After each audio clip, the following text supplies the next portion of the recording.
नमस्कार, सगरमाथा विशेषमा स्वागत छ। म कृष्ण तिमल सिन्हा। आजको कार्यक्रममा हामी नेपालका दुईवटा प्रमुख कम्युनिस्ट पार्टी नेकपा एमाले र नेकपा माओवादी केन्द्रका बीचमा पार्टी एकताका विषयमा लामो समयदेखि चलिआएको बहस र समग्र नेपालको कम्युनिस्ट आन्दोलनको आरोह अवरोहमा केन्द्रित रहेर संवाद गर्न खोजिरहेका छौँ। विशेष गरी 2007 सालदेखिको नेपालको कम्युनिस्ट आन्दोलन अनि कम्युनिस्ट मोर्चामा आबद्ध रहेर निरन्तर कम्युनिस्ट राजनीतिमा क्रियाशील रहनुभएका वरिष्ठ कम्युनिस्ट नेता, कम्युनिस्ट विचारक कृष्णराज वर्मा आज हामीसँग संवादमा हुनुहुन्छ। स्वागत छ यहाँलाई। नेपालको कम्युनिस्ट आन्दोलन 2006 सालमा कम्युनिस्ट पार्टीको स्थापना, 2007 सालदेखिको यहाँको सक्रिय सहभागिता, आजको कालखण्डमा आइपुग्दाखेरि जुन रूपमा सतहमा दुईटा कम्युनिस्ट पार्टी देखिएका छन्, एमाले र माओवादी केन्द्र, यी दुई पार्टीका बीचमा पनि अहिले चलिराखेको एकता प्रक्रिया र बहस यो नेपालको कम्युनिस्ट आन्दोलनको विसर्जनवादको बाटोतर्फ गइराखेको एउटा अभियान हो अथवा पुनर्गठन गरिराखिएको छ नेपालको कम्युनिस्ट आन्दोलनलाई? हेर्नुहोस्, जहाँसम्म छ दुईटा समय कम्युनिस्ट आन्दोलनमा नभनु नेपालको राजनीतिमा दुईटा बडो महत्त्वपूर्ण समय आए। एक त 46 साल, जुन बेला 46 सालको आन्दोलनपछि जसरी कम्युनिस्ट पार्टी एउटा शक्तिशाली रूपमा अगाडि आयो वाम मोर्चाको नाममा र त्यसपछि एमालेकै नाममा भन्नुहोस् न, एमालेकै नाममा पनि आए। निश्चय नै त्यसले कम्युनिस्ट आन्दोलनको इतिहासमा धेरै ठुलो एउटा महत्त्व राख्ने घटनाको रूपमा त्यो देखा पर्यो। किनकि त्यसबेला समय पनि हामीले यो अन्दाज गरेका थिएनौँ कम्युनिस्ट पार्टीहरू सत्तामा आउलान्, त्यो ढङ्गबाट प्रजातान्त्रिक प्रक्रियाबाट त्यसरी जालान् भन्ने कुरा हामीले सोचेका थिएनौँ। हो आउला समय लाग्ला भनेर भन्ने कुराको तर्फ थियौँ। त्यसपछिको साँच्चै नै भन्नुहुन्छ भने आजको घटनालाई लिने हो भने नि यो पनि त्यत्तिकै ऐतिहासिक महत्त्वको घटनाको रूपमा देखा परेको छ। यसको लागि दुवै पार्टीका एमालेका अध्यक्ष केपी शर्मा ओलीलाई पनि र साथसाथै माओवादी केन्द्रका के भन्छ पुष्पकमल दाहाल प्रचण्डजीलाई पनि, प्रचण्डजी दुवैजना एउटा धन्यवादको पात्र हुनुहुन्छ। किन उहाँहरूले एउटा नयाँ प्रक्रिया फेरि सुरु गर्नुभयो र यो प्रक्रियालाई हामीले विसर्जनवादतिर जान लागेको भन्ने रूपमा होइन कि नयाँ एउटा अनुहार परिवर्तितको रूप लिएर नयाँ किसिमबाट पनि कम्युनिस्ट आन्दोलनबाट एउटा कम्युनिस्ट पार्टी जन्मिन लाग्यो भनेर भन्ने रूपमा नै हामीले हेर्नुपर्दछ यसलाई, र यसलाई विसर्जनवादतिर जान लाग्यो भन्ने कुरा सम्झिनु हुँदैन। कम्युनिस्ट रहेनन् यिनीहरू अब नेपालका भनेर भन्नेहरूका लागि चाहिँ जस्तो यहाँको अनुभवले के भन्छ? होइन, हेर्नुहोस्, सवाल के छ भने अब यहाँ जो कम्युनिस्ट पार्टीका नाममा स्थापित रहे, कम्युनिस्ट पार्टीका नाममा आजसम्म 65 वर्षदेखि सक्रिय रूपमा काम गर्दै रहे, जसले यस अवधिमा जति पनि त्याग तपस्या बलिदानहरू दिए त्यो प्रजातान्त्रिक आन्दोलनको निमित्त, देशका समुन्नतिको निमित्त, सबै चिजको निमित्त, तिनको मूल्याङ्कन गर्ने जिम्मा कसलाई दिने? कसले भनेर को कम्युनिस्ट हुने हो त? यो सर्टिफिकेट दिने को र?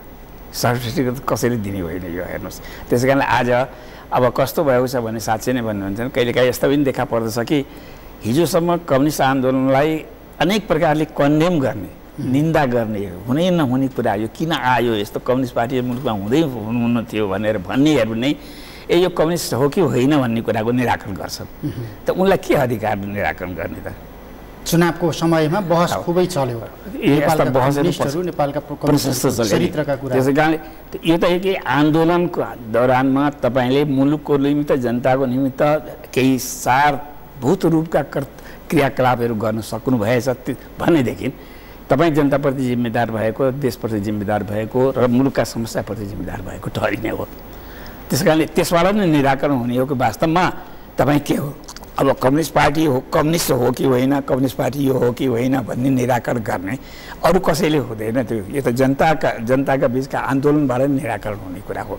त्यसै कारण कसैले यसलाई तिमी कम्युनिस्ट भयो आजदेखि या कम्युनिस्ट हो भनेर भन्ने सर्टिफिकेट दिएर सर्टिफिकेट हुने होइन। हेर्नुहोस्, त्यसै कारण हामी कहाँ चाहिँ एउटा यो अजीबको प्रचलन तय भयो कि गैर कम्युनिस्टहरू नै आज निराकरण गर्ने स्थितिमा पुगेका छन्। यो कम्युनिस्ट हो कि होइन भन्ने प्रमाणित गर्न खोज्दछन्। त्यो चाहिँ होइन नि। जस्तो यो अहिलेसम्म नेपालको वामपन्थी आन्दोलनको आरोह अवरोह हेर्ने हो भने आजका मितिसम्म यहाँले भन्नुभयो 46 सालमा पाएको उपलब्धि पनि हाम्रा लागि अनपेक्षित नै थियो एक तहको त्यो सफलता। 62-63 को आन्दोलन पछाडि अथवा अहिलेको सङ्घीय संसदमा पाएको उपलब्धि त्योभन्दा झनै अनपेक्षित रह्यो। तर यो उपलब्धि वैचारिक धरातलमा नेपालका कम्युनिस्टहरू रहँदाको उपलब्धि हो अथवा वैचारिक धरातलमा आएको विचलनपछिको उपलब्धि हो?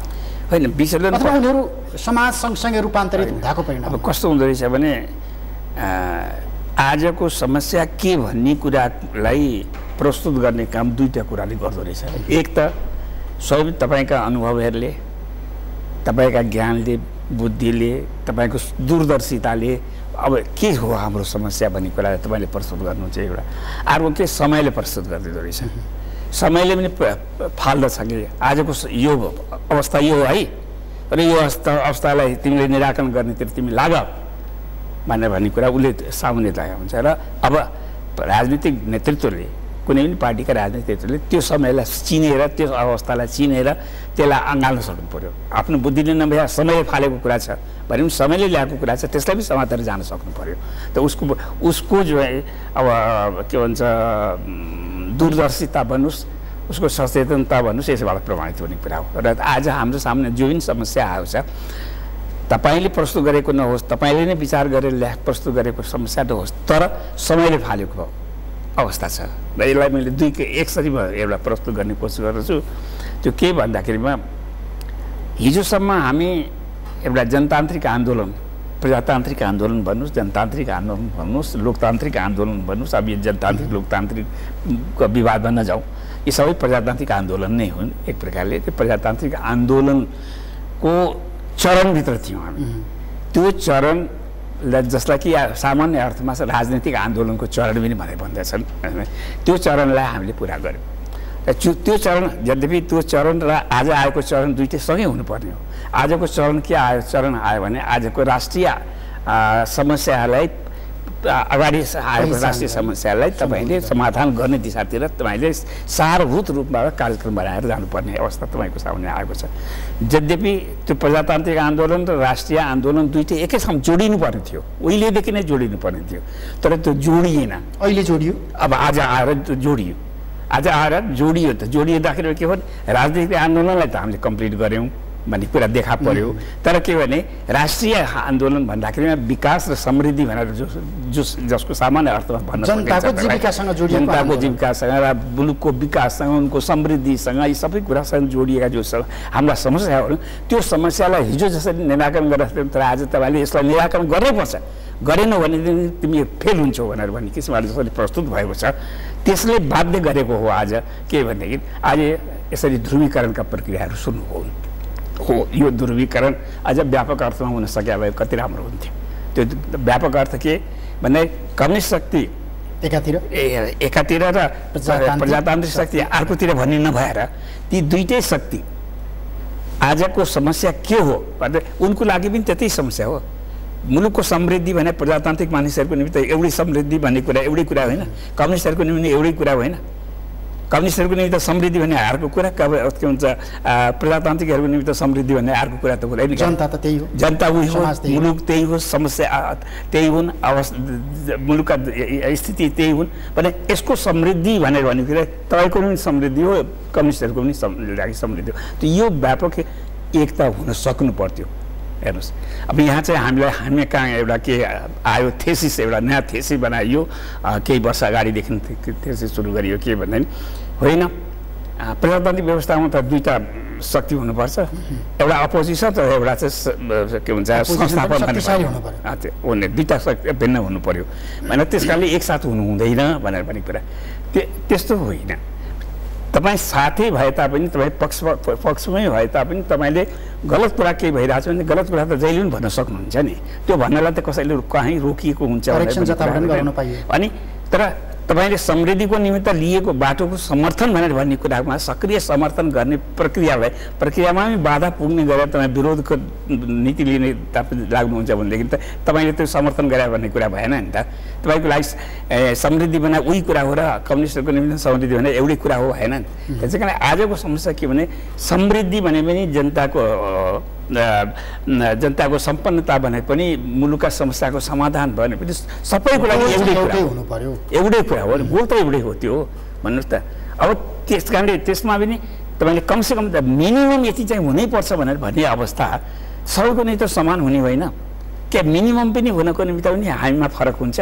तर एक तहको निश्चित यो किन खराब हुने अथवा ध्रुवीकरण फेरि पनि चलिरहेको छ। त्यसै कारणले यसरी चाहिँ हेरिदिएको भएदेखि त सायद अझै राम्रो हुन्थ्यो, तर यसरी हेर्ने स्थिति हामीका अहिले तत्कालै भयो। राजनीति हो, प्रतिस्पर्धा हो, प्रजातान्त्रिक र वामपन्थी शक्तिका बीचमा ठिक छ, त्यही पनि 15 सालदेखि चलिआएको प्रतिस्पर्धा त्यसलाई स्वाभाविक हो। अब जस्तो अब अहिले आइराखेका दुईवटा कम्युनिस्ट पार्टी एमाले र माओवादीका पार्टीका बीचमा एकता प्रक्रिया, चुनाव अगाडिको प्रतिबद्धता, आजका दिनसम्मको सहकारी र यसमा देखिएका केही जटिलताहरू अब समग्रमा अब नेपालको कम्युनिस्ट आन्दोलनको विगतदेखि वर्तमानसम्मको यात्रालाई सम्झिने हो भने यो कतिको सजिलो बाटोमा प्रचण्ड र ओली हिँडिराखेका छन्? होइन, सजिलो बाटो त निश्चय पनि सामान्य अर्थमा होइन, किनभने एउटा विपरीत धारमा धेरै लामो अवधिसम्म हिँडिराखेका शक्तिहरू अब नजिक हुन खोज्दाखेरिमा सरल नै हुन्छ भन्ने कुरा त होइन। त सरल हुने बाटो थियो जसलाई चाहिँ सायद उति गम्भीरताको साथ हेरिएन कि भनेर भन्ने कुरा प्रश्न चाहिँ उठ्छ। हेर्नुहोस्, यो चाहिँ उठाउन सक्ने कुराहरू हो। त्यो के उठ्छ भन्दाखेरिमा यो निश्चय हो, हिजोसम्म एमाले जुन धारबाट हिँडिरहेका थियो या माओवादी जुन धारबाट हिँडिरहेका थियो, त्यो दुईटैको धारमा भिन्नता थियो। भिन्नता थियो भन्ने कुरा त हामीले बुझेका कुरा थियो नि त। त्यो भिन्नतालाई पनि यसैमा समाधान गर्ने दृष्टिकोणले कार्यक्रम लिएर जाने भन्ने किसिमको प्रोग्राम बनाउनु हुँदैन थियो। हेर्नु, सबभन्दा ठुलो अलिकति मतलब दृष्टि पुग्न नसकेका कुरा यही भयो कि यहाँ के दृष्टि पुर्याउन सक्थ्यो भने ती हाम्रा हिजोका स्वरूपहरू, किनभने आज हाम्रो सामनेमा हेर्नुहोस् नेपालको नयाँ अनुहार सुरु भयो आज, अर्थात् यस्तो सङ्घीय व्यवस्था पहिलोचोटि देशमा बनाएको छ। अब बनिसकेपछि त यसलाई सफलताको साथ लागू गर्नु भनेर पनि कर्तव्य सबैको हो भनेर भन्ने दृष्टिकोणले जानु पर्यो होइन, भरसक लागू नै होस् भनेर। त्यो त्यसका सही मानेमा समर्थक रहे पनि नरहँदा पनि अब सुरु गरिसकेर व्यवस्था स्थापित गरिसक्यो, त्यसको इलेक्सन भयो, चुनाव भयो, त्यसअनुसार सत्ता बने, सरकार बने, सबै कुरा भइसक्यो भनेदेखि चाहिँ अब त्यसले सफलतातिर जाओस् भन्ने पनि कामना हुनु पर्यो।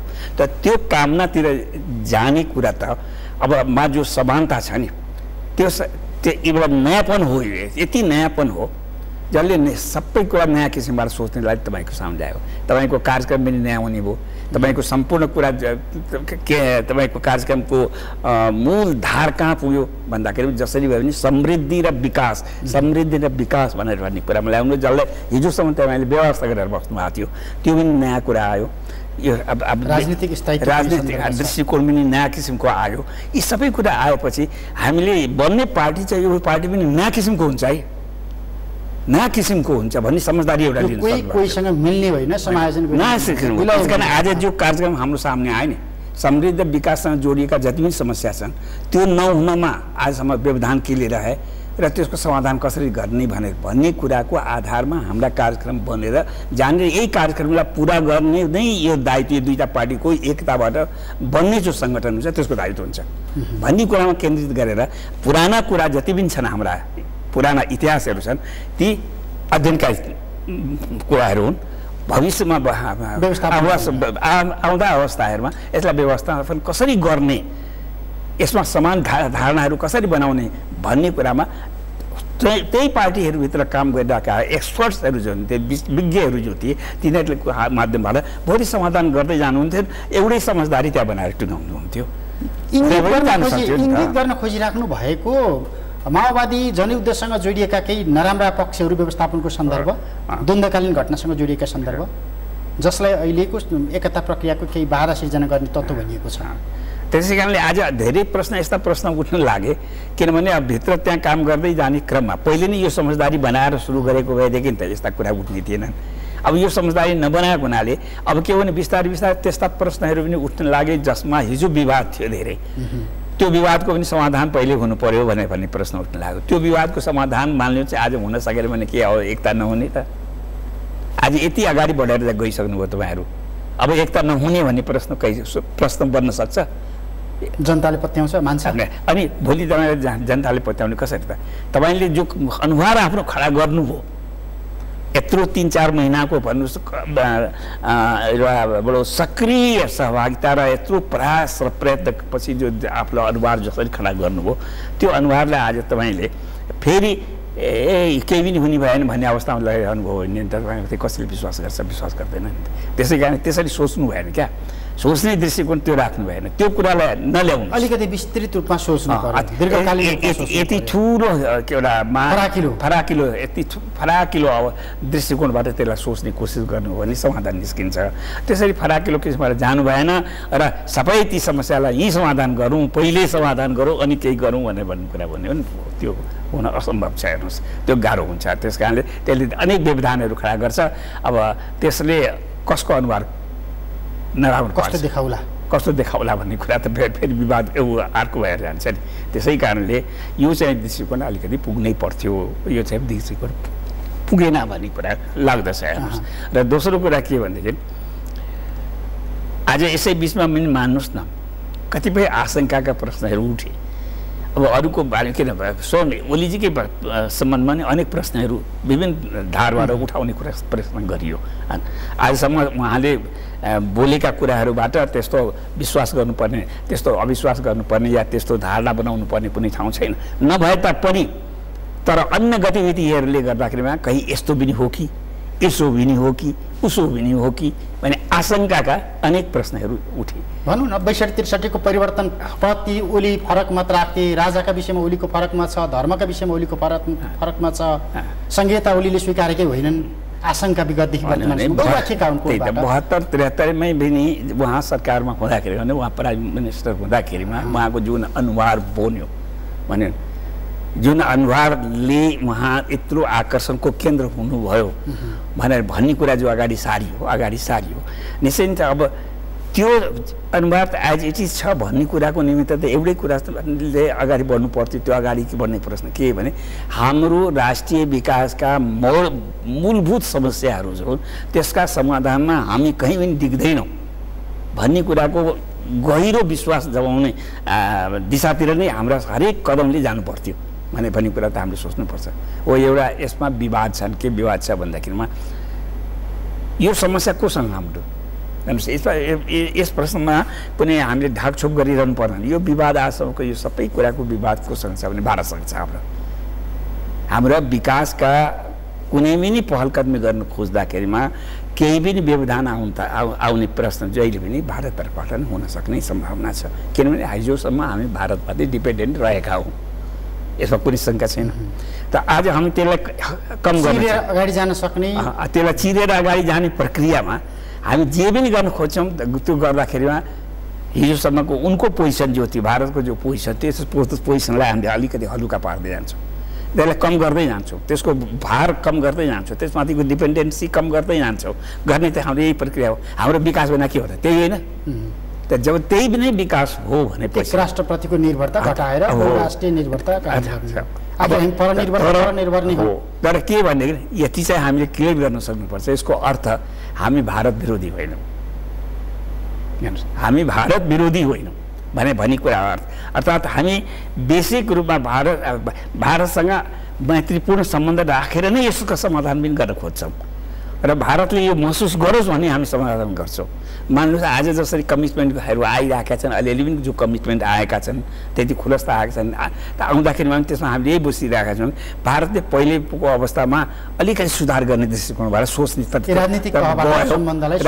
यसरी गयो भन्ने एउटा हामीले गरेका छौँ ठिक छ हामीले त्यही कुरालाई नै अगाडि बढाउने त्यसरी जान्छौँ तर त्यो तब मात्रै हुन्छ जब कि तपाईँको स्ट्यान्ड दृढ रहन्छ तपाईँ आफ्नो प्रश्नमा दृढताको साथ खडा रहनुहुन्छ तब मात्रै नै उसले महसुस गर्ने काम हुन्छ नि तपाईँ दृढताको साथ रहनु भयो भने त हुँदैन हेर्नुहोस् त त्यसैले यस दृष्टिकोणबाट हेर्ने किसिमबाट गएको भएदेखि चाहिँ आजको अवस्थामा चाहिँ तपाईँको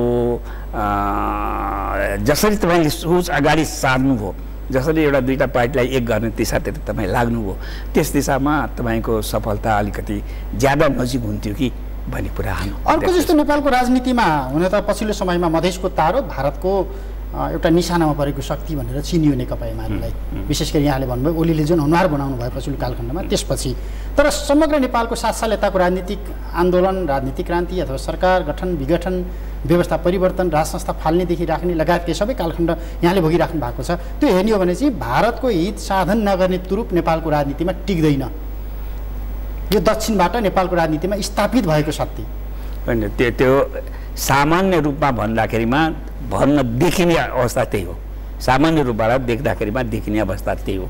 तर के एउटा कुरा तपाईँले भन्नुहोस् कि जसरी अघि पनि मैले भने, तपाईँले दृढताको साथ तपाईँ आफ्नो समस्यालाई कुनैमा ओढेर बस्नुहुन्न भने तपाईँको चाहना के हो र तपाईँ त्यो चाहनालाई अगर पुरा गरेन भारतले भनेदेखि, भारतले त्यस प्रकारका आफूमा जो सुधार गरेन भनेदेखि यो व्यवधान चाहिँ हट्ने छैन। र यो व्यवधान हटेन भनेदेखि मेरो निमित्त पनि सहज चाहिँ होइन है वातावरण भन्ने कुराको उसलाई महसुस गराउनको निमित्त तपाईँले आफ्नो त्यो दृढता त देखाउनु पर्छ। त्यो ढाडस दिन सक्ने राजनीतिक पोजिसनमा छौँ हामी। हेर्नुहोस्, त्यो धारणा दिन सक्ने राजनीतिक पोजिसनमा हामी छैनौँ भन्ने कुरा होइन। त्यो धारणा जबरजस्ती हामीले नदिएको हो। अनि आजभन्दा पहिले पनि त मनमोहन अधिकारीले प्रधानमन्त्री भएको बेलामा त भारतमै गएर यो 1950 को सन्धिमा संशोधन गर्नुपर्छ, विचार गर्नुपर्छ, पुनर्विचार गर्नुपर्छ भन्ने प्रश्न राख्नुभयो नि त। उठाएको त हो, उठाउनु भयो त।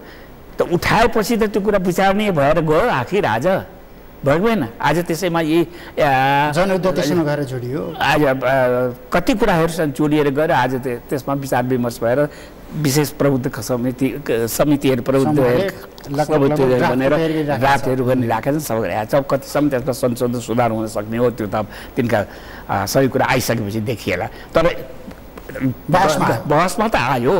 त बहसमै नआउने किसिमबाट तपाईँले राख्नुभयो भने कसरी हुन्छ? त्यो बहसमा त ल्याउनु पर्यो। बहसमा कसले ल्याउने त? कसैले त तपाईँले अगाडि सर्नु पर्यो नि। कोही त बिरालोको घाँटीमा घन्टी बाँध्ने काम त कसैले त गर्नै पर्यो नि त। त्यसै कारणले के छ भने आज जसरी बिरालोको घाँटीमा घन्टी बाँध्ने काम भएको छ मानुस एउटा दृढताको साथ, त्यो दृढता त्यसै गरी कायम रहन सकेछ भने धेरै कुरा हुन्छ। हेर्नुहोस्, हुँदैन भन्ने होइन, हामी त्यो अवस्थामा नै हुन्छौँ। किनभने हामीले जब यो मान्यौँ कि भारतसँग ठाडो विरोध गरेर जाने हाम्रो नीति होइन। हेर्नुहोस्, भारतको सहयोग हाम्रा विकासको निमित्त हामीलाई आवश्यक छ। यस कुरालाई हामीले बिर्सिने पनि होइन।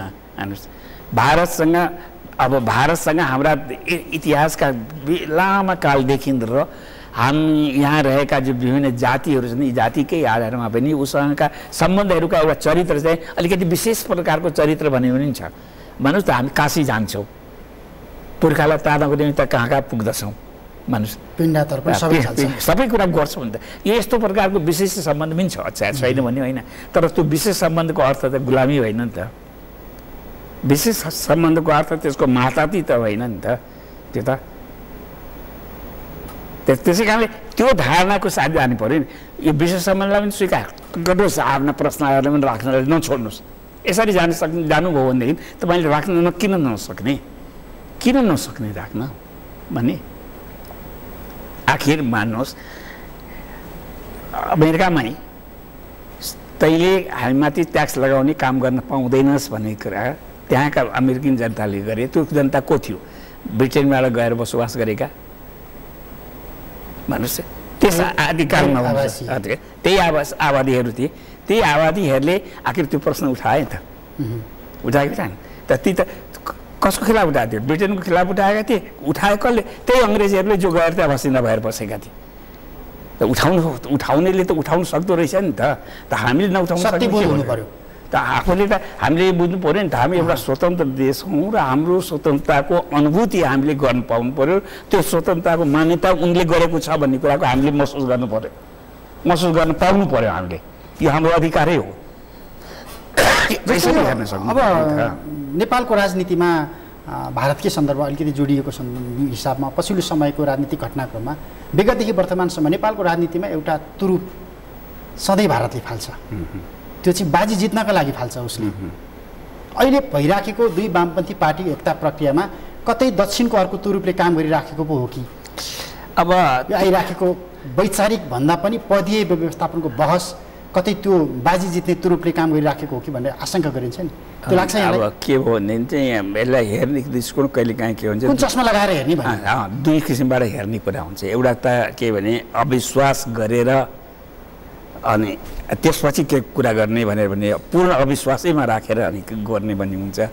एउटा के चाहिँ होइन गर्छन् तिनीहरूले, हामीले जायज किसिमबाट भन्यो भने किन गर्दैनन् भनेर हुन्छ। त्यो आक्रोश दुईटै किसिमले हुन्छ नि, यो बिरामी छ, यस्तो छ, यस्तो छ, रोगी छ, यस्तो छ, यस्तो छ भन्ने एउटा होइन, यो त रोगबाट निको हुन्छ, यसका चाहिँ सबै कुरा राम्रो हुन्छ भनेर यो साइकोलोजीबाट हिँड्ने, त्यो साइकोलोजीबाट हिँड्ने। त्यो साइकोलोजी हाम्रो निमित्त त्यो चाहिँ ठिक हो, जहाँ कि हामीले यो आशा गरौँ उनले गर्छन्, उनलाई अनुभूत गराउनु पर्यो। किनकि क्या हिन्दुस्तानमा भएका जो त्यहाँको प्रबुद्ध जनता जो छन् तिनी त जनता हुन् नि, तिनले पनि महसुस गर्न सक्नु पर्यो कि हो नेपालीहरूमाथि यो के भन्छ अन्याय भएकै छ।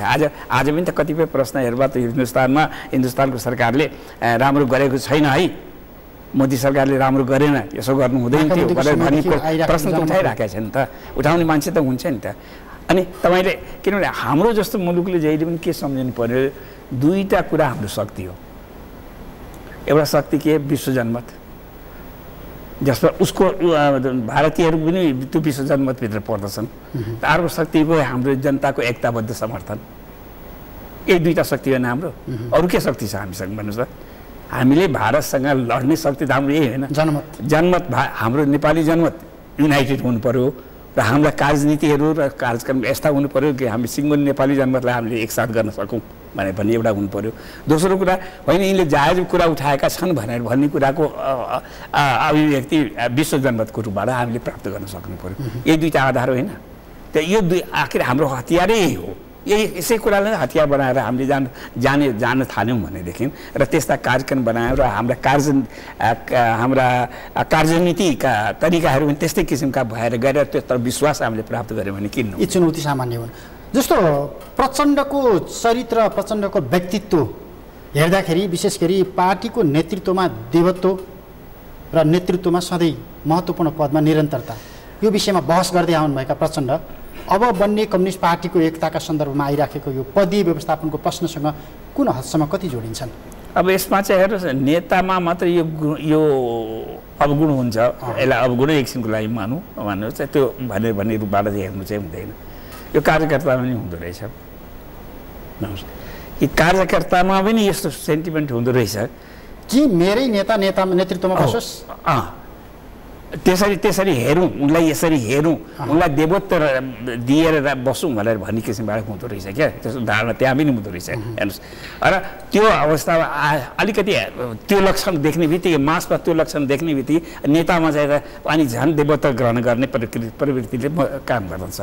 त्यस कारणले पार्टीभित्र चाहिँ यस्ता देवत्वका प्रश्नहरू उठ्छन्, नउठेका होइन। कम्युनिस्ट पार्टीकै आन्दोलनभित्र पनि धेरै यस्ता देवत्वका प्रश्नहरू, कतिपयहरूले यस्ता लेखहरू पनि लेख्नुभयो, बहसमा ल्याउनु भयो, त्यस्ता लेखहरूलाई पनि ल्याउनु भयो, बहसमा पनि ल्याउनु भएन भन्ने कुरा होइन। तर के भने यो दुइटै कुरा, दुइटै तलमाथि दुइटैबाट सम्बन्ध हुनु पऱ्यो। तलबाट अलिकति प्रेसर गर्नु भएन भने माथि अनुभूति हुँदैन, र त्यो प्रेसर जति बढ्दै जान्छ अनुभूतिमा अलिकति सुधार, अनि झन्झन अनुभूति भएर अनि त्यहाँ समानता भन्ने कुरा आउँदै जान्छ।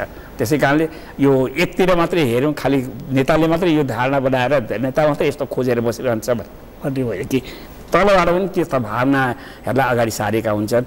यो चाहिँ मेरै पक्षतिर बस्दियोस्, मैले भनेको कुरा गरिदियोस्, यस्तो गरिदियोस्, र त्यसको लागि यसलाई जति सक्छौँ हामी माथि उचालिराखौँ, गरिराखौँ भनेर पनि गर्छन्। हेर्नुहोस्, त्यो एउटा ऊर्जा पनि भएको ऊर्जा। तर जस्तो यो ऊर्जाले एकताको पोखरी अहिले उघलिराखेको हो वा एकता प्रक्रिया अरू केही परिपक्व गर्नको लागि समय होइन? अब यसमा चाहिँ के हो, केही कुराको निराकरण हामीले पहिले गर्नलाई हाम्रा ध्यान नपुगेर, हाम्रा दृष्टि नगएर ती समस्याहरूलाई त्यसबेला हामीले सामान्य रूपमा लियौँ र के सम्झ्यौँ भने हामीले भनिदिएपछि कुरा सिद्धिहाल्छ नि, मानिहाल्छन् नि भन्ने रूपमा लियौँ। हेर्नुहोस्, तर त्यसो गर्दाखेरिमा त्यसबाट प्रभावित हुने कार्यकर्ताहरूले के देख्यो भने उनको स्थान बन्द रहेछ भनेर भन्ने कुरा, अनि उनको तर्फ अलिकति फोर्स बढ्न लाग्यो कि होइन हाम्रो पनि पहिचानलाई तपाईँले स्थापित गर पहिले नै